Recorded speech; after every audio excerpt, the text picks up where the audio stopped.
120 watts. So it's gonna be different from what you guys had. It's still a Holmium laser that you guys are totally used to. The difference is that it has a lot more power.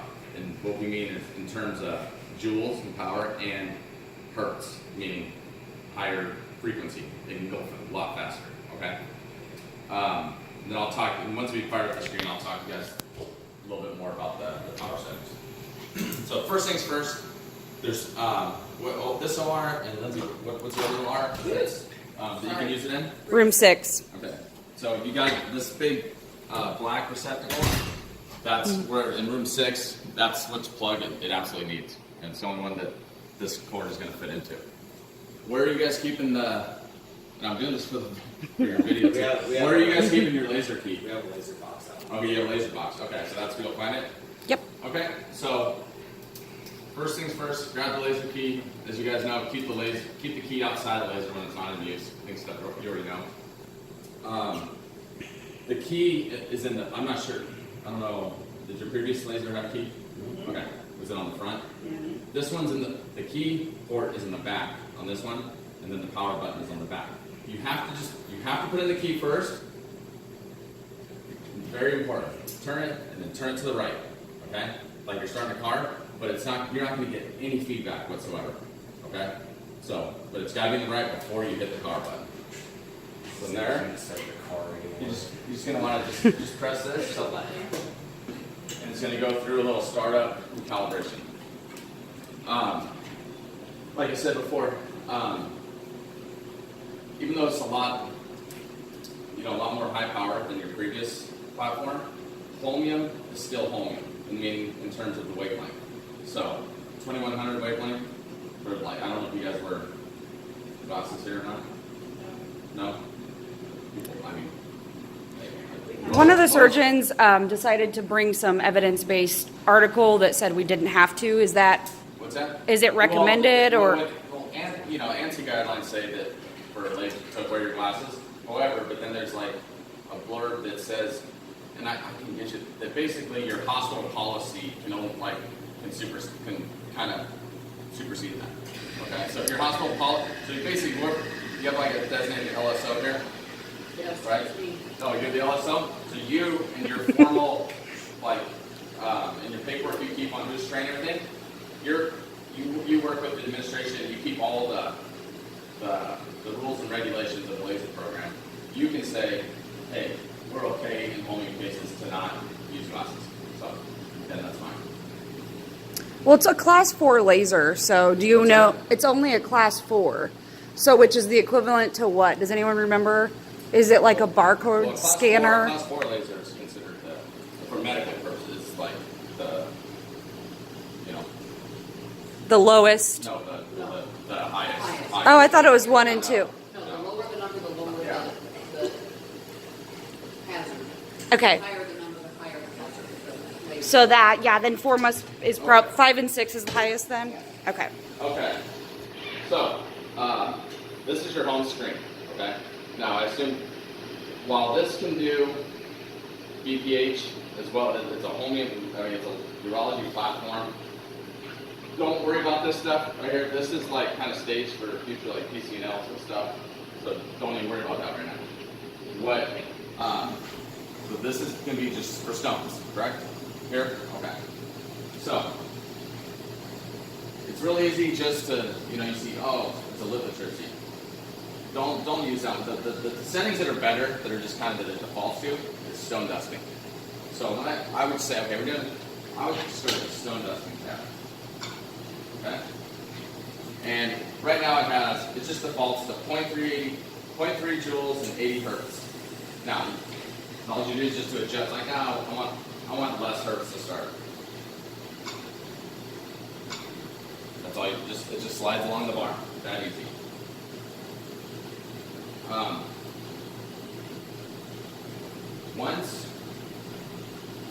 Once you guys figure out, say Dr. Regan, let's just say always, with stone cases, he always likes to start off with 0.4 and 50, okay?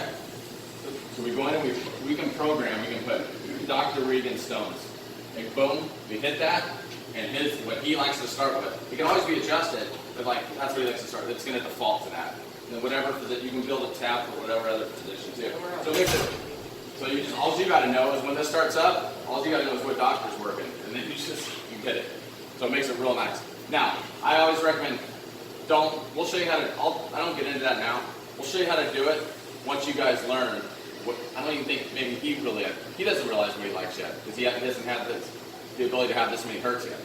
So let him figure out, hey, I really like this setting to start with. Once he figures that out, then I'll give you the directions to set it up. It's really easy. Okay? So, we're on the stone case, and again, what you see, I don't want this to it looks a little busy. This is basically the same thing. All we're giving you two screens in one. It's just a split screen. So all it is left side of the screen corresponds to left pedal, right side of the screen, right pedal. Obviously, you adjust your joules here, your hertz here, same thing over here. Okay? Okay, but one says dusting, one says fragmentation. Right. And that's what we put. So basically, and the reason they do that for is you can put two alternate settings. So basically, like, hey, I'm gonna start dusting this stone. Like, yeah, you know what? It's a little bit harder. I just want to, for whatever reason, I want to just crack it up. I just want to break it up and go in the basket and get it. Okay. So what it's allowing you the position to do is basically, instead of saying, hey, you know what? Once you give me a fragmenting setting over there, he just goes right pedal, and it's already set up for him. Okay. But if say, hey, I'm just going to dust this whole stone until, and I think I can just dust it down, no basket required.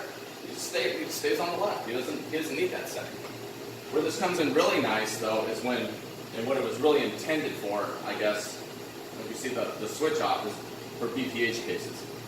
When they're doing like vaporization or nucleation on the left, and then you have hemostasis setting on the right, so they see a little bleeding, they just go right pedal and take care of the bleeding real quick, and then they go back to vaporizing the tissue. So that's kind of what the intent was right there. But this is, I think you guys will like the best. Is that, let's talk about the fibers real quick. There's two fibers you guys are going to have here. One's called the Flexiva ID, and one's the Moses fiber. Okay, and the Moses fiber comes in 200, 365, and 550. The Flexiva comes in those same sizes, except they have 1,000 as well. Okay. Okay. This is a 365 just for fiber optics.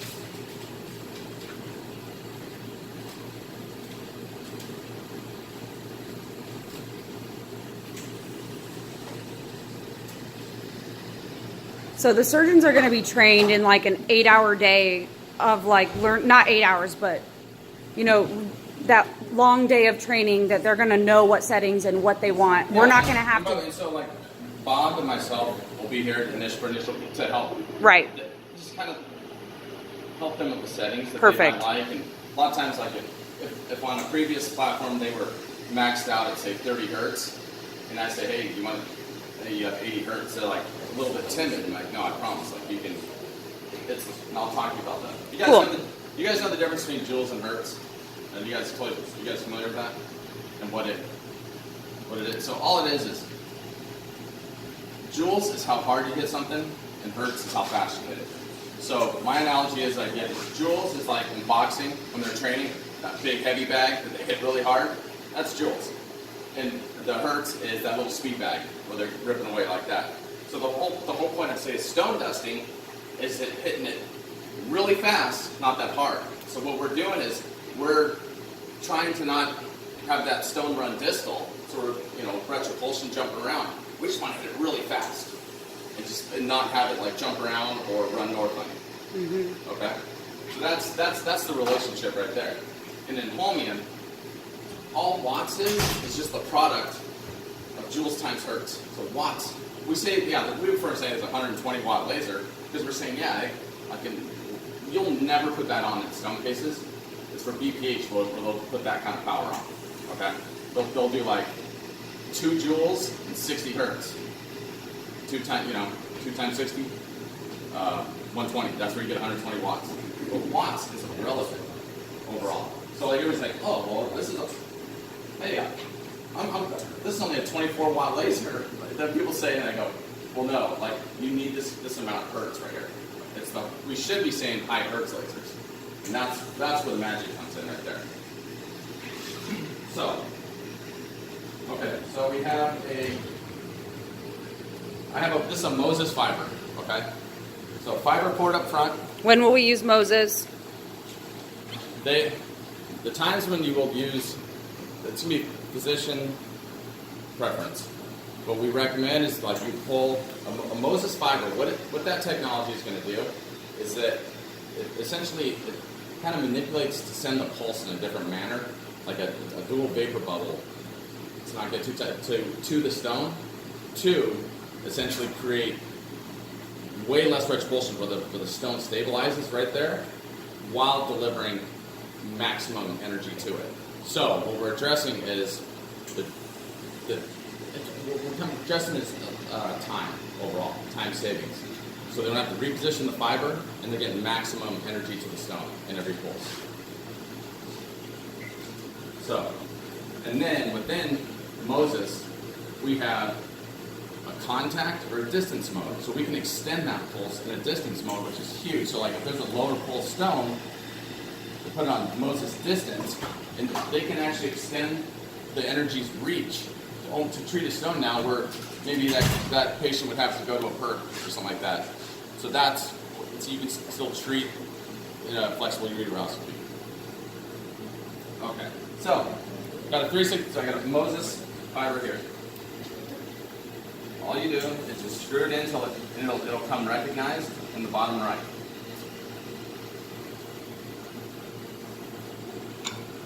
Okay, so it tells me I have a Moses 365 fiber. Okay, now with Moses, remember I said there was two kinds of fibers, a Flexiva? Okay, I don't have one of those on me, but if this was a Flexiva fiber, you're done. You're like, all right, ready, you can go. Okay. Stand by. Because this is a Moses fiber, it just requires one extra step. I have to turn that Moses technology on. And the way you do that is just, it says Moses right there. I want to hit that. And then I put it in contact or distance. More often than not, you'll be in contact, but like I said, you might run into situations when the physicians start to learn it a little bit more, and they say, I might need that distance here. It gives you the option. What kind of Moses technology you want? You want contact or distance? So let's just say we have contact.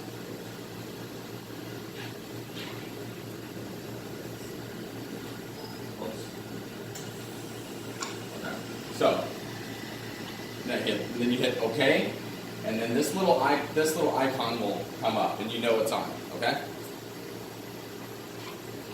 Now you can do it to the other. Let's just say on the other side, I want distance. Okay. And like I said, these are things where you just kind of going to have to follow the direction of how that physician wants to treat. I just want you guys to know how to input it. Awesome. Just know that when you pull a Moses fiber, that's the one extra step that you have to do. Okay? If this is for that Flexiva fiber, you would disregard what I just showed you. That's the only difference between the two. Well, when you turn it on, one looks like the left side is the contact and the right side is the... I put it on distance over there. Yeah, just to show you. Yeah. Okay. So now, this is what you guys will like. So you guys know what this button here is for? On the top? Yeah, that's the position. They control the ready standby. Oh, wow. So you guys don't have to worry about it.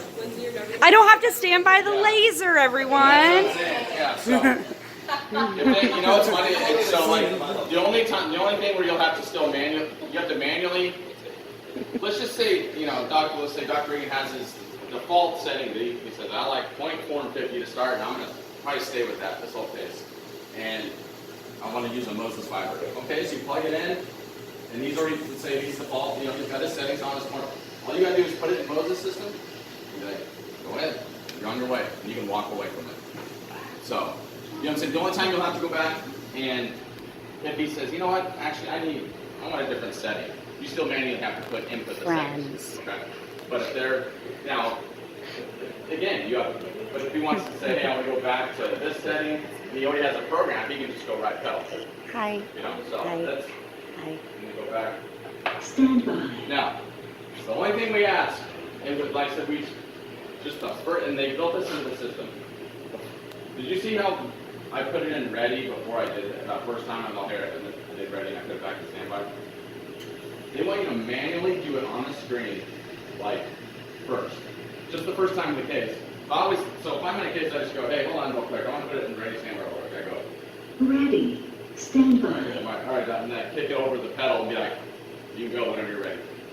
They want, it's just like a safety thing they built in, like they're gonna tell the room, oh hey, everybody, I'm putting it in ready. You know, I don't know why. They just don't want someone just to start going and then just kick it on by themselves. They want it to actually be on the screen first. Just one time. That's the first time you put it ready. You can put it in ready and say go, or you can just put ready, standby, next, all right, you hit ready now when you're ready. That's all it is. And everything that I've told you is on this. That's 13 steps. I mean, it's literally, you just read this, you're like, it's not even, it's easy. Do you recommend covering the pedal up? That's what that is. Having the what? Covering the pedal up? Yeah, you know what? Yeah, I would cover the pedal. One of the clear coupon things. Yeah, like one of those bags. Yeah, that has so it's nothing you guys don't know. But okay, you're done with the case. You're gonna want to go. This is your total energy is going to be denoted right there in kilojoules. So you guys are going to want to document that for patient charts. Okay. Now say, oh shoot, I forgot to do it, and you went home. Do you have a time as well? Go to reports, and that last case has the total lays time and the total amount of energy. What if you shut it off all the way and turn it back on? It keeps a whole bunch of Yeah. But no patient names or anything like that. Right. What's that? You can't see the time unless you're going to the screen. Correct. You have to see the time. So, and it's not. It doesn't keep case time like the laser's on. It's lays time. Yeah. Okay. You can't see that from the main screen. No, they only put total energy up there. So there's no pulses. It's just time No. and energy and kilojoules. No. I mean, are you guys required to put pulses on your charts? Yeah. So you just put. What do you guys put for Holmium? Well, it tells you on this. What's that? Number of pulses? Yeah, we don't. If you were to keep the number of pulses on this, I mean, it's too. I mean, it'd be so many. Think about Get it. Think about if they had an 80. It's doing 80 pulses a second. You can write on the back. That number's gonna be up there real fast. Yeah, it'll So, scan in the same. I'll be honest with you, like in a home, because I'm on the CO2 side of the house too. They want to know Holmium on charts. I always just see they put NA, not available. Okay. Because Holmium is just there's not a way to. In CO2 you can go continuous wave. You can go like different pulse modes. You don't have an option in Holmium. Okay. You just change the power. So is it technically a pulsed laser or is it a continuous laser? It pulses. Because I think you have to pick that in the charting as well. So look, I want to talk to you guys about something real quick. Okay. Let's go. Okay. So let's imagine. Okay, let's back up. Let's imagine. Okay, I just plugged in a Flexiva fiber. What more do I have to do? Nothing. You don't have to do. There's one thing I can do though. The ready standby. What's that? The ready standby. Well, yeah. Okay. Yeah. So okay. You don't want to get back up. Before that, there's one other thing that I can do. Okay, and this is the pulse width. Okay, I can change this. There's short that it defaults to, or there's long. So let me tell you what the difference is. So this is I'm going to give. I'll do it. So let me tell you the difference between long and short pulse. Okay, and then this is that I'm telling you might want to document this in your charts. So I want you guys to conceptualize it so then you know what you're putting down. If you was in a long or a short, pulse, so it might help you out. Mm-hmm. So why? So this is okay. If I were to close my, if your arm is the stone, okay, and my fist like goes like this, right? This is short pulse, okay. My finger, it's thinner, right? If I go, this is long pulse, okay? Now, which one do you think, my fist or my finger, would cause more force or energy going to the stone? This. Correct. Okay. Which one do you think would, if I were to like hit her, okay, or if I were to go like this, which one do you think is going to make her jump back more? The fist. What's that? What's that? Your finger. No, that's going to make her jump. It's supposed to be opposite. Which one is going to make her jump back less? If I go like this or like that? The finger, correct? Okay. So that all, and what I'm trying to explain to you is that the difference between short and long pulse is this. While yes, if you put I in get it. short pulse, you are, what you're saying is, hey, I don't mind it jumping around a little bit Yeah. more, but what I'm getting is more energy delivered to the stone. When you put it in long pulse, you're saying, I want it to jump around less, but I get less energy delivered to the stone. So what the Moses technology does, you don't have to sacrifice any of those two. You're getting less repulsion and more energy at the same time. Does that all make sense right there? Okay.